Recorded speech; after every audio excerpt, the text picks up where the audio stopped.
नमस्कार दोस्तों, स्वागत है एक बार फिर आपके अपने study channel study with Heman YouTube channel पर।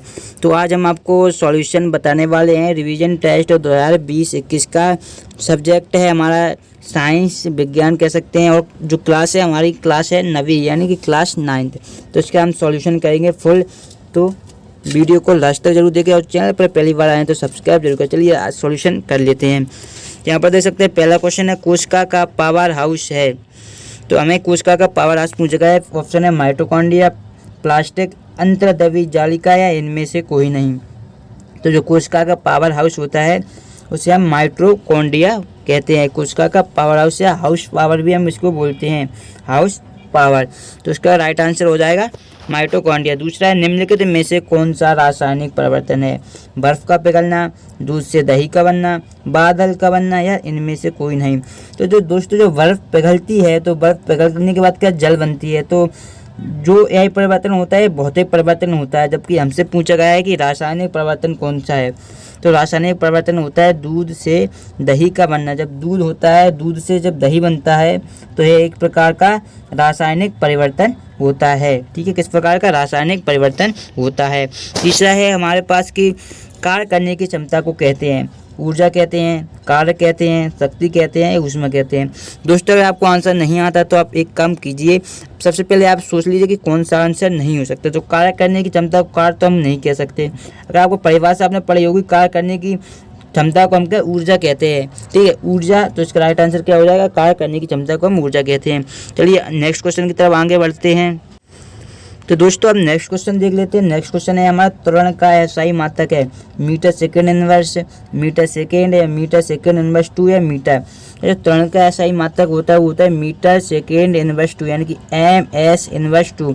M को हम मीटर बोलते हैं, S को सेकेंड बोलते हैं। ठीक है, इसको हम जब बिमी सूत्र के रूप में बनाते हैं तो MLT का उपयोग करते हैं। यहाँ पर हमें सीधा पूछा गया है, मात्रक पूछा गया है, तो इसमें कोई ज़्यादा परेशानी वाली बात नहीं है। नेक्स्ट देखते हैं निम्नलिखित में से कौन सा रोग मच्छर द्वारा संचारित नहीं होता? डेंगू, मलेरिया, मस्तिष्क ज्वर या निमोनिया। तो कौन सा बताएगा जो क्या मच्छरों द्वारा संचारित नहीं होता? तो इसका राइट आंसर हो जाएगा निमोनिया, जो कि एक प्रकार का जो मच्छर द्वारा संचारित नहीं होने वाला एक रोग है। चलिए आगे बढ़ते हैं, नेक्स्ट क्वेश्चन की तरफ बढ़ते हैं। दोस्तों अगर आपने अभी तक वीडियो को लाइक नहीं किया है तो वीडियो को लाइक कर दें, क्योंकि लाइक करने से ज़्यादा आपको कोई नुकसान नहीं होगा। ठीक है, लाइक कर दें। चलिए नेक्स्ट क्वेश्चन की तरफ देखते हैं। सोडियम का संकेत है रक्त, दूसरा है सही विकल्प से रक्त स्थान भरिए।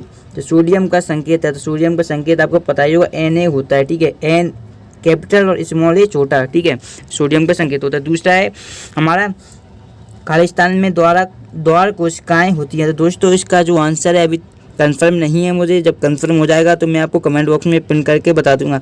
अगर आपको आंसर आता है तो आप कमेंट बॉक्स में बता सकते हैं, जैसे स्टूडेंटों की हेल्प हो सके। ठीक है, नेक्स्ट देखते हैं। तीसरा है हमारा वेग परिवर्तन की दर कहलाती है। तो जब वेग परिवर्तन की दर होती है, वेग परिवर्तन की दर को हम क्या कहते हैं? त्वरण कहते हैं। ठीक है, त्वरण। ठीक है, नेक्स्ट है हमारा बल का एसआई मात्रक। तो बल का एसआई मात्रक भी चलिए बता देते हैं। बल का एसआई मात्रक होता है हमारा न्यूटन। ठीक है, न्यूटन एक साइंटिस्ट का भी नाम, साइंटिस्ट भी थे, आपको पता ही होगा, बहुत ही फेमस साइंटिस्ट है न्यूटन। ठीक है, तो बल का एसआई मात्रक भी न्यूटन होता है। फिर पूछा गया है पाँचवा, जल का क्वथनांक क्या होता है? तो क्वथनांक को क्या बॉइलिंग पॉइंट भी हम बोलते हैं। क्वथनांक का मतलब होता है यानी कि जल कौन से ताप पर उबलने लगता है, वाष्पीकृत हो जाता है। तो वह ताप होता है 100 डिग्री सेल्सियस। तो 100 डिग्री सेल्सियस पर जल का क्वथनांक 100 डिग्री सेल्सियस होता है। 100 डिग्री सेल्सियस पर जल उबलने लगता है, वाष्प में बदलने लगता है। चलिए अब नेक्स्ट क्वेश्चन की तरफ बढ़ते हैं। नेक्स्ट क्वेश्चन है हमारा सही जोड़ी बनाइए। चलिए सही जोड़ी भी बना लेते हैं हम। तो दोस्तों सही जोड़ी में यहाँ पर आप देख सकते हैं पहला है न्यूटन। तो न्यूटन ने क्या दिए थे? न्यूटन ने, मैंने आपको बताया, गति के नियम दिए थे। काफ़ी फेमस साइंटिस्ट है, न्यूटन ने गति के नियम दिए थे। दूसरा कोशिका वृत्ति। तो कोशिका वृत्ति है हमारी क्या है? पादप कोशिका है। फिर प्रकाश संश्लेषण। तो प्रकाश संश्लेषण क्या हरित लवक की उपस्थिति में होता है? हरित लवक। फिर लोहे में जंग लगना। तो लोहे में जंग लगना एक किस प्रकार का रासायनिक परिवर्तन है? हमसे ऊपर भी पूछा गया था रासायनिक परिवर्तन को उदाहरण है, तो तब हमने क्या बताया था? तब था हमारा दूध से दही बनना। अब है कोशिका की खोज की थी तो रॉबर्ट हुक ने की थी। तो ये हमारे आंसर होगा। चलिए एक बार मैं रिपीट कर देता हूँ जिससे आपको कोई कन्फ्यूजन न रहे। न्यूटन, तो न्यूटन क्या है, गति के नियम दिए थे। कोशिका वृत्ति हो जाएगी पारक कोशिका, प्रकाश संश्लेषण हरित लवक, लोहे में जंग लगना रासायनिक परिवर्तन है, और कोशिका की खोज रॉबर्ट हुक ने की थी। चलिए अब नेक्स्ट क्वेश्चन की तरफ आगे बढ़ते हैं। नेक्स्ट क्वेश्चन देख लेते हैं। तो दोस्तों अब हमारा लास्ट प्रश्न आ चुका है। एक शब्द या वाक्य में उत्तर लिखिए। हमें एक शब्द में या एक वाक्य में उत्तर लिखने हैं। तो पहला है हमारा द्रव पदार्थ की वह अवस्था है, द्रव्य पदार्थ की वह अवस्था जिसमें आकार व आयतन दोनों निश्चित हो तो क्या कहलाती है। तो हमें अवस्था का नाम बताना है। कोई भी द्रव्य पदार्थ की उस अवस्था का नाम हमें बताना है जिसमें आकार व आयतन दोनों निश्चित होते हैं। दोस्तों अगर आपको इन क्वेश्चनों का भी सॉल्यूशन चाहिए जो कि आपके 2 अंक, 3 अंक और 4 अंक में पूछे जाते हैं, उनका सॉल्यूशन चाहिए तो आप कमेंट बॉक्स में बता दीजिए, तो हम उसका भी सॉल्यूशन आपको प्रोवाइड कर देंगे अगर आप कमेंट करेंगे तो, ठीक है। तो अब इनका आंसर देख लेते हैं हम। तो द्रव पदार्थ की वह अवस्था जिसमें आकार व आयतन दोनों निश्चित होकर कहलाती है, तो वह कहलाता है ठोस। जो ठोस होता है, ठोस को हम इंग्लिश में बोलते हैं सॉलिड, ठीक है। सॉलिड यानी कि ठोस, इंग्लिश में सॉलिड बोलते हैं। तो यह द्रव पदार्थ की वह अवस्था होती है ठोस जिसमें आकार और आयतन दोनों निश्चित होते हैं। नेक्स्ट है हमारा दूसरा है, पौधे में किस ऊतक के द्वारा जल एवं जल तथा खनिज का संवहन होता है। तो जो भी बहुत ही ज़्यादा इंपॉर्टेंट है, बोर्ड एग्जाम में भी इनमें से काफ़ी प्रश्न आपके एग्जाम में पूछे जाएंगे, आपको क्लास 9th के, ठीक है, फाइनल एग्जाम में। तो यहाँ पर क्या पूछा गया, पौधे में किस ऊतक के द्वारा जल तथा खनिज का संवहन होता है। तो जल का जो संवहन होता है वो हमारा जल का संवहन होता है जाइलम द्वारा, जाइलम द्वारा, ठीक है। जल का संवहन जाइलम द्वारा होता है। और बात कर रहे हैं खनिज का, तो जो खनिज का बताएगा, खनिज का होता है फ्लोएम द्वारा, फ्लोएम द्वारा, ठीक है। तो इसका भी आंसर हमारा हो गया, ठीक है। क्या है, पौधे, प्रश्न पूछा गया था पौधे में किस ऊतक के द्वारा जल एवं, तो जल का क्या होता है, जल का होता है जाइलम, खनिज का होता है फ्लोएम। नेक्स्ट सदिश राशियाँ किन्हें कहते हैं। तो दोस्तों आशा करते हैं आपको ये सदिश राशियों की डेफिनेशन याद होगी। अगर नहीं है चलिए तो फिर हम आपको बता देते हैं। सदिश राशियाँ बे भौतिक राशियाँ होती हैं। कौन सी बे भौतिक राशियाँ होती हैं, जिनमें परिणाम भी हो, परिणाम और दिशा दोनों होती हैं, परिणाम और दिशा दोनों हों तो वो भौतिक राशियाँ क्या कहलाती हैं, सदिश राशियाँ कहलाती हैं। एक बार और रिपीट कर देता हूँ, सदिश राशियाँ वे भौतिक राशियाँ होती हैं जिनमें परिणाम और दिशा दोनों होती हैं। नेक्स्ट है संवेग क्या है। तो संवेग क्या होता है, देखो संवेग का आपको P बराबर, आपने एक फॉर्मूला पढ़ा होगा, P बराबर mv। तो संवेग P को हम संवेग बोलते हैं, ठीक है, संवेग। m होता है हमारा द्रव्यमान, v होता है हमारा वेग होता है। तो संवेग क्या होगा, द्रव्यमान इंटू वेग के गुणनफल को हम संवेग बोलते हैं। तो आपको पता चल गया हो, द्रव्यमान और वेग के गुणनफल को हम क्या बोलते हैं, संवेग बोलते हैं। तो इस फॉर्मूले को भी आप लिख कर आना है परिभाषा के साथ, तो आपको मार्क्स कोई भी नहीं काट सकता। तो नेक्स्ट है हमारा प्रोटीन का संश्लेषण कोशिका में कहाँ होता है। तो काफ़ी इंपॉर्टेंट प्रश्न ये भी है। दोस्तों अगर आपने अभी तक वीडियो को लाइक नहीं किया है तो आपके लिए हम सॉल्यूशन लाए हैं, तो आप वीडियो को तो आप लाइक कर ही सकते हो, तो वीडियो को लाइक करें और चैनल को सब्सक्राइब नहीं किया सब्सक्राइब कर लें, क्योंकि जिससे हम जब भी कोई वीडियो डालें सॉल्यूशन की डालें, क्वेश्चन आंसर की, जैसे कि आपके यहाँ दिए गए भौतिक परिवर्तन, रासायनिक परिवर्तन, वाष्पीकरण, जितने भी आपके क्वेश्चन आए हैं उन सभी का आप सॉल्यूशन चाहते हैं तो वीडियो को लाइक कर दें और कमेंट में करके ज़रूर बताएं कि आपको सॉल्यूशन चाहिए, तभी आपको वीडियो बनाकर हम बताएंगे। क्योंकि आप कमेंट नहीं करेंगे तो फिर मतलब नहीं रहेगा बनाने के, इसलिए आप कमेंट करके कहिए कि आप सॉल्यूशन फुल चाहिए तो उसका सॉल्यूशन भी आपको मिल जाएगा। अब लास्ट क्वेश्चन भी हम अपना देख लेते हैं। प्रोटीन का संश्लेषण कोशिका में कहाँ होता है। तो प्रोटीन का जो संश्लेषण होता है वो कोशिका में होता है राइबोसोम में, ठीक है, राइबोसोम में कोशिका का जो संश्लेषण होता है राइबोसोम में। तो दोस्तों ये ऑब्जेक्टिव का फुल सॉल्यूशन हो चुका है। तो दोस्तों जो पहला क्वेश्चन है हमारे यहाँ पर देख सकते हैं प्रश्न क्रमांक 6 में जो पहला क्वेश्चन था कि ऊर्ध्वपातन क्या है, जो कि प्रश्न 6 उसका अथवा है ऊर्ध्वपातन। तो किसी ठोस पदार्थ को गर्म करने पर उसके बिना द्रव अवस्था में बदले सीधे गैस अवस्था में बदलने की घटना ऊर्ध्वपातन कहलाती है। यानी कि कोई पदार्थ है वो क्या कर रहा है, बिना द्रव अवस्था में बदले, यानी कि द्रव अवस्था में नहीं बदला, सीधे गैस अवस्था में बदल जाता है।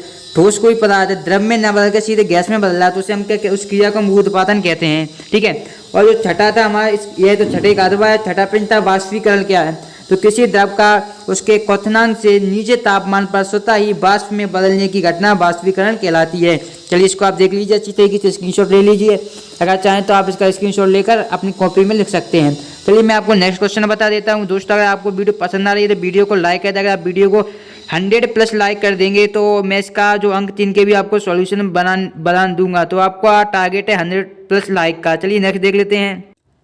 तो दोस्तों जो आपका प्रश्न क्रमांक जो 5 था उसमें आपका पूछा गया था भौतिक परिवर्तन क्या है। भौतिक परिवर्तन से आपका समझते हैं तो भौतिक परिवर्तन वे परिवर्तन जिनमें पदार्थ के भौतिक गुण तो बदल जाते हैं लेकिन रासायनिक गुणों में कोई परिवर्तन नहीं होता, भौतिक परिवर्तन कहलाते हैं।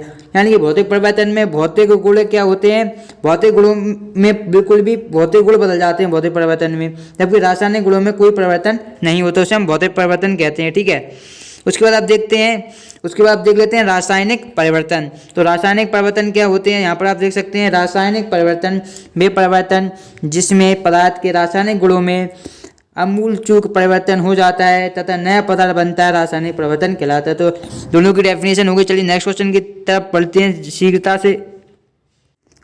दोस्तों क्वेश्चन आप मैच कर लीजिएगा कि कौन सा क्वेश्चन है, मैं आपको आंसर बता देता हूँ। ओनली चाल और वेग में अंतर एक क्वेश्चन था आपके में। तो चाल क्या होती है, चाल दूरी में परिवर्तन की दर को चाल कहते हैं, विस्थापन में जो परिवर्तन होगा उसकी दर को हम वेग कहते हैं। चाल एक अदिश राशि है जबकि वेग सदिश राशि है। ठीक है, गतिमान वस्तु की चाल शून्य नहीं हो सकती और गतिमान वस्तु का वेग शून्य हो सकता है। दूरी में परिवर्तन से चाल में परिवर्तन होता है और वेग में परिवर्तन विस्थापन की मात्रा या दिशा परिवर्तन के कारण होता है। तो यह आपका चाल और वेग में अंतर हो गया है। यहाँ पर चलिए नेक्स्ट देख लेते हैं। जो नेक्स्ट है हमारा वो है हमारा दूरी और विस्थापन में अंतर।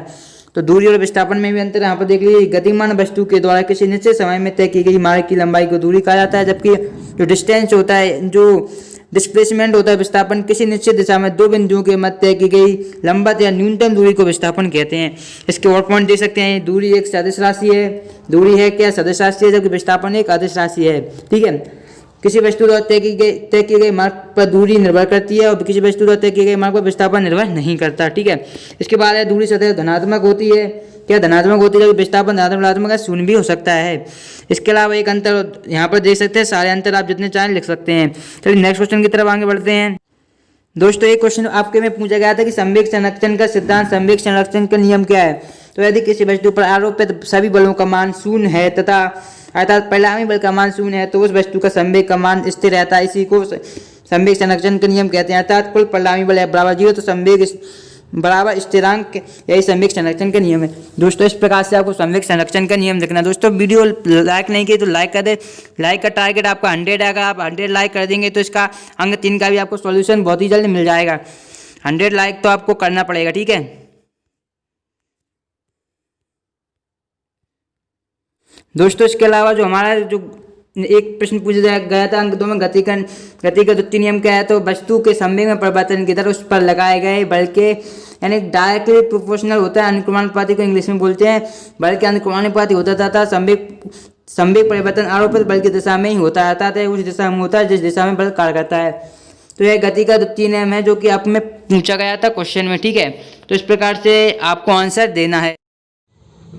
जय हिंद दोस्तों। देखिए कि जो आपका साइंस का पेपर है उसका मैंने ऑब्जेक्टिव का वीडियो तो अभी आपको प्रोवाइड करा दिया था, लेकिन इसमें मैं आपको फुल क्वेश्चन बताऊंगा जो कि क्लास 9 का है। ठीक है, तो सबसे पहले मैं आप सभी लोगों को धन्यवाद देना चाहूँगा कि आप सभी लोगों ने हमारे 60 के सब्सक्राइबर कंप्लीट कर दिए हैं, यानी कि 60,000 हमारे सब्सक्राइबर कंप्लीट हो चुके हैं। ठीक है, तो चलिए वीडियो को शुरू करते हैं।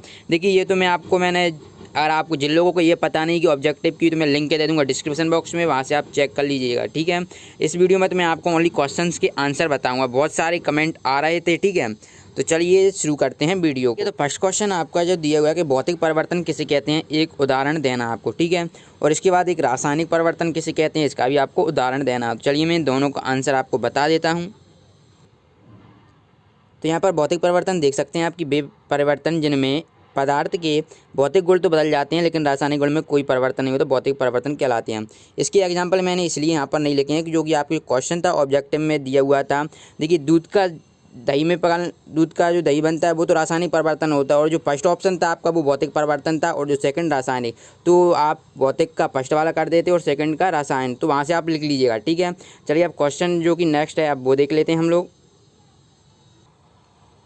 देखिए पहले मैं आपको क्वेश्चन से बता देता हूँ, फिर आंसर मैं जल्दी टैली कराता जाऊँगा आपको। ठीक है, तो देखिए पहला आपको जो 6 है बाष्पीकरण। ठीक है, और इसके बाद है वेग एवं चाल में अंतर, और इसके बाद है प्लाज्मा झिल्ली को वर्णनात्मक झिल्ली क्यों कहते हैं। तो मैं आपको इन तीनों का ही आंसर बता देता हूँ। ठीक है, क्वेश्चन नंबर 6, 7 और 8 के। तो चलिए देख लेते हैं क्वेश्चन नंबर 6, 7 और 8। ठीक है। तो क्वेश्चन नंबर 6 में आपको ऊर्ध्वाधर पूछा गया था जो कि अथवा वाला है, तो मैंने यहाँ पर लिख दिया, आप देख सकते हैं। इसका स्क्रीनशॉट भी आप ले सकते हैं, ठीक है। और जो कि ऊपर पूछा गया था वाष्पीकरण किसे कहते हैं, इस प्रकार से आप देख लीजिएगा, ठीक है। ये क्वेश्चन नंबर 6 हो जाएगा, ठीक है। और जो नेक्स्ट है चाल एवं वेग में अंतर, आप क्वेश्चन टैली कर लीजिएगा, पेपर आपके पास है, जो क्वेश्चन दिख रहा है मैं आपको पूरे क्वेश्चन है इसमें, ठीक है। चाल एवं वेग में अंतर, आपको कोई 2 अंतर लिखना है, इस प्रकार से स्क्रीनशॉट ले लीजिए। इसकी PDF डाउनलोड करना चाहते हैं तो पता है गूगल पर SKT सर्च करिए, वहाँ पर आपको फुल मिल जाएगा, ठीक है। तो इस गूगल पर आपको SKT सर्च करना पड़ेगा, ठीक है। तो चलिए और आगे बताते हैं इनके क्वेश्चंस आपको, ठीक है। यहाँ तक तो हमारे देखिए मैंने वेग और चाल में अंतर बता दिया, तो आप ये वाला क्वेश्चन लिख लीजिएगा। प्लाज्मा झिल्ली वाला भी बता दिया है, ठीक है। सॉरी, अभी प्लाज्मा झिल्ली का नहीं बताया कि इसको वर्णनात्मक पारगम्य झिल्ली क्यों कहते हैं। तो चलिए ये क्वेश्चन भी देख लेते हैं कि प्लाज्मा झिल्ली को हम वर्णनात्मक पारगम्य झिल्ली क्यों कहते हैं, ठीक है। तो कुछ इस प्रकार से आपको ये क्वेश्चन लिखना है, क्या प्लाज्मा झिल्ली को वर्णनात्मक पारगम्य झिल्ली क्यों कहते हैं, तो आप इसका स्क्रीनशॉट ले लीजिएगा यहाँ से, ठीक है। चलिए इसके बाद नेक्स्ट क्वेश्चन देख लेते हैं, ठीक है। आपको फुल सॉल्यूशन बताया जा रहा है तो वीडियो को लाइक करना आपका भी फर्ज बनता है, ठीक है। कोई भी चैनल आपको नहीं बताता, इसलिए आप इस चैनल को सब्सक्राइब कर लें। और जैसा कि हमारे 60 के सब्सक्राइब कंप्लीट हो चुके हैं, जल्दी से जल्दी आप 70 और 80 के भी कर सकते हैं, ये आप पर डिपेंड करता है, क्योंकि इस चैनल के माध्यम से आपको फुल सॉल्यूशन बताया जाता है। इसकी PDF आपको मिल जाएगी डिस्क्रिप्शन बॉक्स में, वहाँ पर इसकी आप PDF भी डाउनलोड कर पाएंगे, ठीक है। तो नेक्स्ट क्वेश्चन है, मैंने आपको ये प्लाज्मा झिल्ली वाला बता दिया, तो आप इसमें से ये वाला कर लीजिएगा, ठीक है। इसके बाद है संवेग संरक्षण का नियम और न्यूटन गति का द्वितीयक नियम, ये आपको दोनों लिखना है। तो चलिए इसका भी आंसर देख लेते हैं हम लोग। गाइस तो आपको यहाँ पर संवेग संरक्षण का नियम कुछ इस प्रकार से लिख लेना है, बिल्कुल आपको यहाँ से लेके यहाँ तक लिखना है, ठीक है। तो चलिए अब न्यूटन का गति का द्वितीय नियम देख लेते हैं। आप ये अच्छा लगे तो ये लिख लीजिएगा, नहीं तो न्यूटन गति का द्वितीय नियम भी लिख सकते हैं। तो यहाँ पर न्यूटन का गति का द्वितीय नियम क्या, वस्तु के संवेग में परिवर्तन की दर उस वस्तु पर लगाए गए बल के अनुक्रमानुपाती होती है। तो यहाँ तक ही आपको लिखना और कुछ नहीं लिखना, क्योंकि ये 2 नंबर में पूछा गया है, ठीक है। और अगर ज़्यादा लिख सकते हैं घर पे, क्योंकि आप लोग घर बैठे दे रहे हैं तो इतना भी लिख सकते हैं, लेकिन इतना कुछ ज़्यादा लिखने की ज़रूरत नहीं, आप यहाँ तक ही लिख दीजिएगा, अनुक्रमानुपाती होती है, ठीक है। तो यहीं में आपको अंक मिल जाएंगे। और सॉरी, यहाँ तक लिख दीजिएगा, तथा संवेग में परिवर्तन आरोपित बल की दिशा में होती है, ये आप बस इतना लिख दीजिए, यहाँ से यहाँ तक आपको अंक पूरे मिल जाएंगे, ठीक है।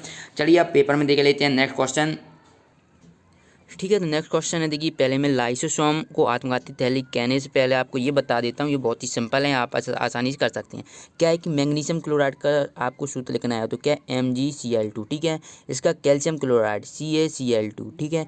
Copper nitrate CuNO3 copper nitrate, ठीक है। इसकी अगर आप अथवा वाली करना चाहते हैं तो वो कर लीजिएगा। देखिए पहला आपको क्या दिया हुआ है कि ये आपको है पोटेशियम सल्फेट, पोटेशियम सल्फेट, ठीक है। इसका हो जाएगा आपके पास पोटेशियम सल्फेट। नेक्स्ट है कैल्शियम कार्बोनेट, दूसरे का है क्या कैल्शियम कार्बोनेट, इसका हम लिख देंगे कैल्शियम कार्बोनेट, ठीक है। इसकी PDF भी डाउनलोड कर लेंगे, आप कर पाएंगे, टेंशन बिल्कुल ना लें। इसके बाद इसका जो हम नाम लिखेंगे वो क्या है, पोटेशियम नाइट्रेट,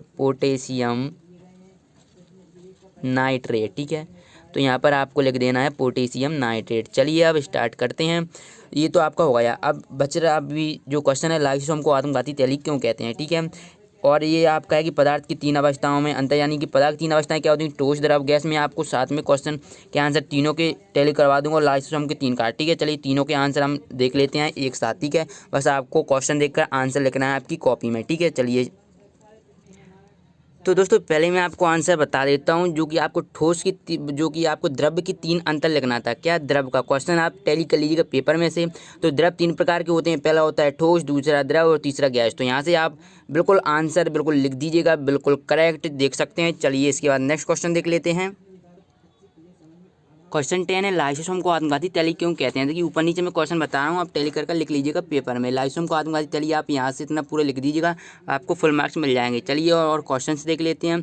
इस प्रकार आपको ये क्वेश्चंस पूरे बताए जा रहे हैं, तो वीडियो को लाइक करना आपका फ़र्ज बनता है दोस्तों, ठीक है। तो आपको अब नेक्स्ट क्वेश्चन देख लेते हैं, जो नेक्स्ट क्वेश्चन दिया हुआ है, ठीक है।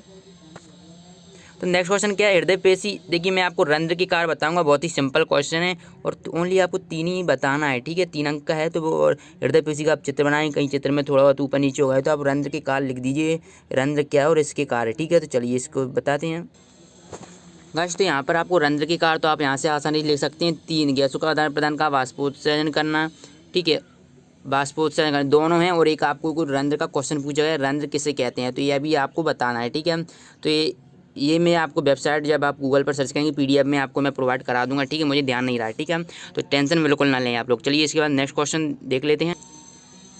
तो यहाँ पर हमारा नेक्स्ट क्वेश्चन है न्यूमेरिकल है। चलिए इसका आंसर देख लेते हैं। बहुत ही सिंपल न्यूमेरिकल है। चलिए इसका आंसर क्या होता है वो देखते हैं, टैली करते हैं। तो फ्रेंड्स आपको ये न्यूमेरिकल क्वेश्चन इस प्रकार से बिल्कुल दिख रहा होगा। ये क्वेश्चन पूछा गया पेपर में, गोली का द्रव्यमान इतना दिया हुआ है, राइफल का द्रव्यमान इतना है, गोली के प्रारंभिक हमने U1 मान लिया और अंतिम वेग U2 मान लिया। तो जानते हैं कि ये जो इस प्रकार से आपको ये सॉल्व करना है, ठीक है। और इसका ये कुछ भाग ये है, स्क्रीनशॉट ले सकते हैं आप लोग, ये आप स्क्रीनशॉट ले लीजिए यहाँ से। चलिए इसके बाद इसका ले लीजिए, ये आंसर आपका हो जाएगा। चलिए अब नेक्स्ट क्वेश्चन देख लेते हैं। वीडियो पसंद आ रही हो तो वीडियो को ठोकें लाइक। दोस्तों अब आप ध्यान दीजिए कि आपको ये प्रोकैरियोटिक यूकैरियोटिक में अंतर लिखना है, ठीक है। इसमें अंतर लिखना है, जंतु कोशिका और पादप कोशिका में अंतर लिखना है। इसके बाद है मिश्रण यौगिक में अंतर, पादप कोशिका का स्वच्छ चित्र और समांगी विषमांगी। ये मैं तीनों एक साथ 16, 17, 18, 19, 20 चारों एक साथ, पाँचों एक साथ बता रहा हूँ और 21वां वाला भी, ठीक है। तो आप लोग आसानी देख लीजिए जो, और आप टैली करते जाइए, ठीक है। चलिए पेपर में जो क्वेश्चन के आंसर है मैं आपको वो बता देता हूँ।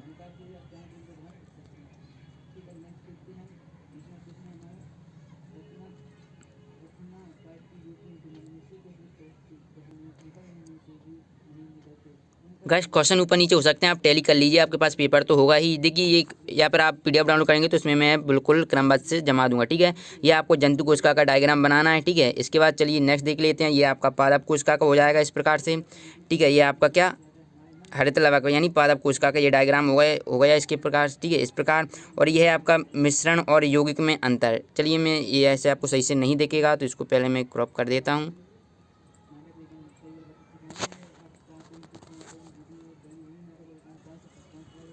तो इस प्रकार से आपको ये क्वेश्चन मिश्रण यौगिक में लिख देना, जो कि बहुत ही इंपॉर्टेंट क्वेश्चन है, ठीक है। चलिए इसके बाद नेक्स्ट देख लेते हैं। तो ये आपका हो चुका है। चलिए नेक्स्ट देखते हैं।